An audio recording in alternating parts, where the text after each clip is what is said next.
to mention the historical context, the time that revolves around Chof Ches Nissan, especially with the people that are younger, who didn't live it the way we did. I think one of the things that people have to appreciate when you think about the Chof Ches Nissan Sikha is what came before and what came after. Beginning Shavuos, Mem Tes, Shavuos 2 years earlier, the Rebbe announced that Tafshin Nun would be a Teishnas Nisim, would be a year of miracles. And the Rebbe said that the reason he's giving so much notice is that there should be enough time when they print calendars, they should print the luches, that Tafshin Nun is Teishnas Nisim. And then, of course, the following year was Teishnas Neflois Arenu Neflois, and at some point the Rebbe also added Hoya Tehei. Before the year started, the Rebbe said Hoya Tehei. The year that had not yet begun was already a year of miracles. And if you were around Lubavitcher in around 770 in this period, Tafshin Nun and Afnan Beis, there was such an incredible influx of Nisim and Neflois. We were so surrounded by events that were very big, very important on a global scale, that were so supernatural. In my imaginings, this is how Yidden felt during the year that the Makkahs came. You know, they were still in Golus, but there was a Makkah and another Makkah and another Makkah, and eventually the Egyptians could not hold them anymore. And there was a sort of a carnival kind of an atmosphere. In Lubavitch, during this period, the Rebbe was predicting what was going to happen on a global scale, and what he said would happen precisely. And the whole world became aware of this. The Rebbe is just in Brooklyn, and he's telling the world what's going to be, and it played out. And we experienced incredible Nisim and Neflois. There's many, many miracles. I don't think there's even a question, but the biggest miracle of all was what happened with the Soviet Union. That in a matter of a few short years, one of the most dangerous and powerful nations in the world just disappeared. There was no loss of life. There was no world war. There was no great drama. The Pashut went away. And just to give you one example, to me, this is very, very compelling. Shoftim, in the summer of Nun Aleph, summer 1991, the Rebbe spoke the Sikha of Shoftim. The Sikha of Shoftim was an extraordinary Sikha. It was an absolute extraordinary Sikha. Fabring. And the whole Sikha was about Nevuah. The Rebbe started off the Fabrengen with the Haftarah. Vashiva Sheftaycha Varishayna V'yatzaycha Vatchila. Shoftim V'shayda with the Haftarah. And the Rebbe discussed prophecy. And he made it very clear that the Rabbeim had a halacha of a Navi. And he made it very clear also, uncharacteristically clear, that the Rebbe himself is a Navi. And that there's a chiyuv and there's a mitzvah of Elav Tishmon. And the feeling we had when we listened to that Fabreng, when we walked out of that Fabreng, the feeling that we had was that the Rebbe almost had a taineh, that we don't believe him enough. We don't trust him enough. This was Shabbos, Shoftim. Monday night, we had the riots in Crown Heights, which everybody who's old enough remembers, which was connected directly to the Rebbe. The Rebbe was coming back from the oil. Tuesday morning, you wake up, what's the news? That Gorbachev was overthrown. Gorbachev was arrested. Gorbachev was the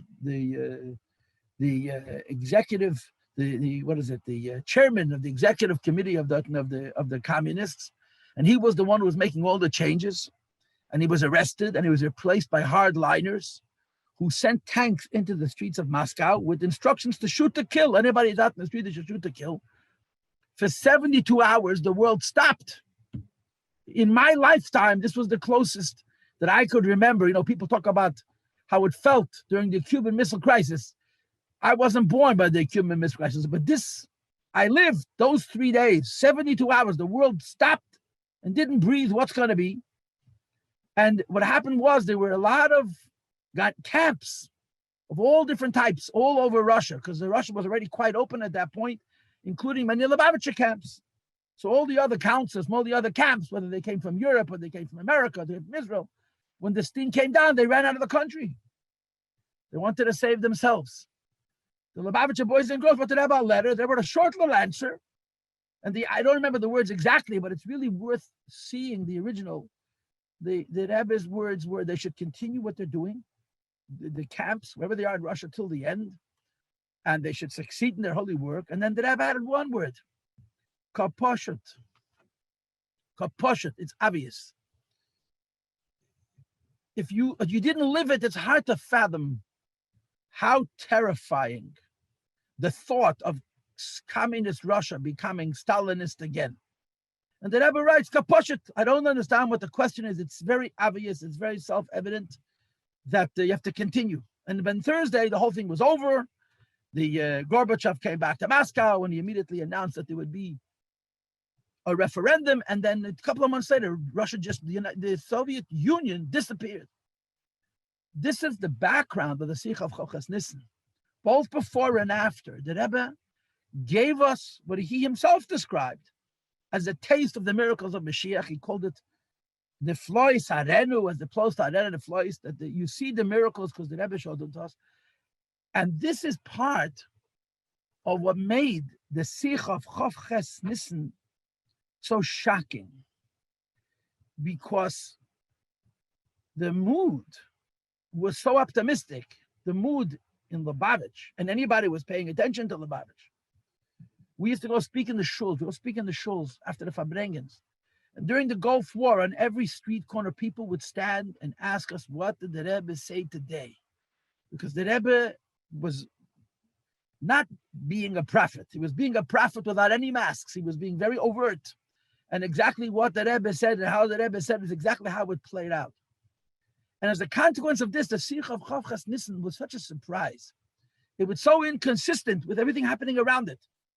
Two nights before, Chof Nissan was a Yechidus for Orchim who came for Pesach. There was Yechidus for the visitors that came for Pesach. The entire Yechidus was the Rebbe sitting and enumerating the miracles that we've witnessed. And the whole point was that we're seeing Hashem is showing us his hand as the preparation for this Golus of Melech HaMashiach. So Chof Nissan was it didn't make sense.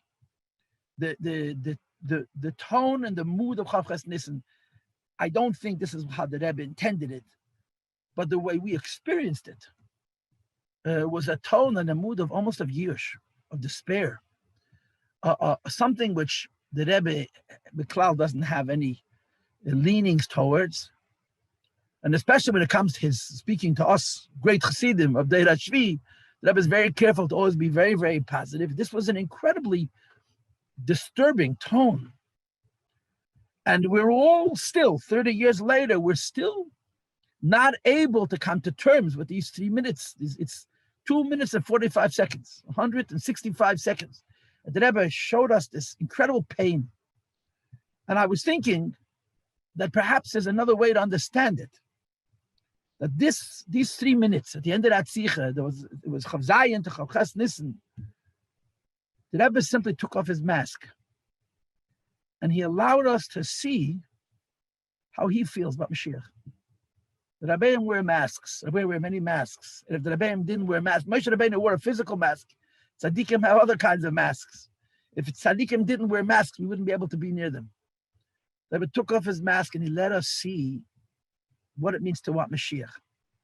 In other words, I don't think we necessarily have to see these 3 minutes with the bitterness that we naturally responded to it. And I want to say one other thing that I think is critical and important, and that is, the Rebbe started talking about Mashiach in the early 80s, mamish, almost 10 years before this Sikha. The Rebbe became, there's a Mitzvah Mashiach. And I was a boy, I was a bacher during this decade. That's my years in 7 years in yeshiva. The Rebbe spoke so many sikhs. Some of them were rather passionate. Some of them were very, very emotional. And as a rule, we always heard these sikhs as if the Rebbe is talking to the Eibishter.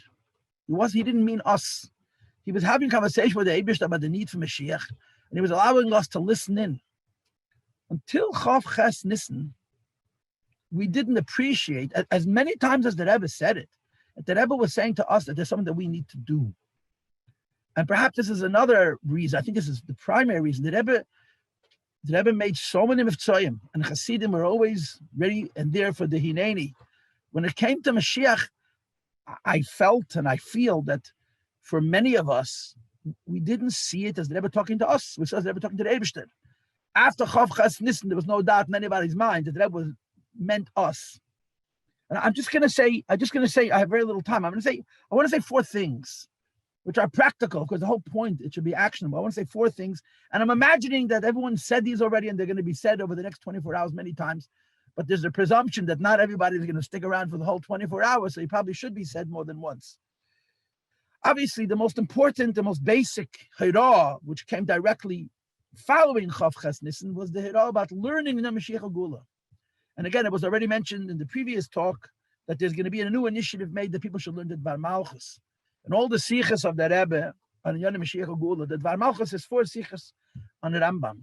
And there are many, many sichas of the Rebbe and the Rambam. And the truth of the matter is that the Rebbe wrote the Torah of Moshiach revolving around the Rambam. And if a person wants to understand Moshiach in a way that he knows what it means in Torah, he understands what it means for him or her personally, and why it's important for me, the Moshiach, to come, you have to learn these sichas, these 4 and all the other sichas that the Rebbe spoke over the years, the sichas on the Rambam, Hilchos Moshiach, where the Rebbe explains what Moshiach means, how Moshiach comes, and what our role in it is. So the first thing is, obviously, this is an opportunity to recommit ourselves to this idea. You have to learn Moshiach, Moshiach Gula Moshiach. Number 2, another thing that Rebbe discussed, if you remember in the 1980s, at one point, the Rebbe introduced the idea of a chain letter. The Rebbe said people should write a letter to 10 people and ask each one of those to write the letter to 10 additional people. The message of the chain letter was based on Sforim, Rishonim, that the Rebbe enumerated in the Fabrengen.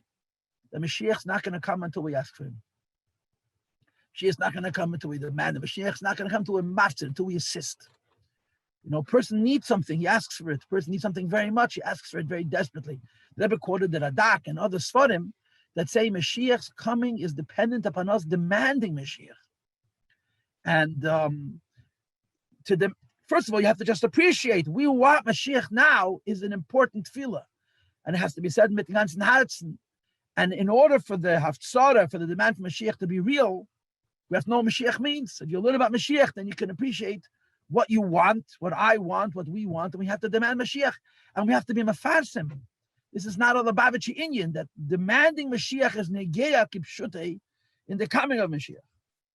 And the third thing is that the Rebbe spoke, by the way, this is another whole parsha that put him, 1987, put up from Zion, the Rebbe's the same three minutes that the Rebbe said with so much heart, so much emotion in Tafshin and Aleph, the Rebbe said for an hour and a half, Beseidem, Besuder, Ubehigoyen, Ubepratim, Ubeprati-pratim, and the Fabrengen of Purim of 87, of Tafshin Mem Zayin, and he used exactly the same words. Just like he said, he's giving it over to us, and that Sikha, the Rebbe, the expression that the Rebbe used was, as Geita Riber from the Hanasi to the Hakoil. The Rebbe used the same idea. That it go, and then you have to look inside the Sikha. The Sikha, there's a video, there's an audio, and there's a transcript. It's not Mugge, but the Sikha is available. It goes over from, the Rebbe used the same idea. It goes over from the Hanasi to the Hakoil. And I didn't hear the Fabrengen. I was out of town. I was on Shlichus, and in California, the Fabrengen started earlier. We were on Mitzvah. I didn't hear the Fabrengen. I asked people, how did the Rebbe get away with it? In Tafshin and Av, the Rebbe said, we will be beside ourselves. The Rebbe said exactly the same thing 4 years earlier, and we didn't hear it. So in that Sikha of Mem Zayin, the Rebbe said, what's the message? And the message was, La'olam yira adam atme shakel, v'chai la'olam kule shakel, also ma'isa achas, diberach, neshava achas, mechliyas, azvacham kule chazchus, maybe life let me show a call. The Rebbe quoted the Rambam, which is based on a Gemara. It's a psak din in Rambam. They wanted to make it, this is not a musir and a chassidish word, it's a halacha. That a person has to look at himself as if the world is in a perfect balance. And when you tip the scale, even with a little bit of weight, it doesn't tip a little bit, it tips completely. A person does one good deed, says one appropriate word, thinks one appropriate thought, he brings a gula to himself and to the whole world and to all of history.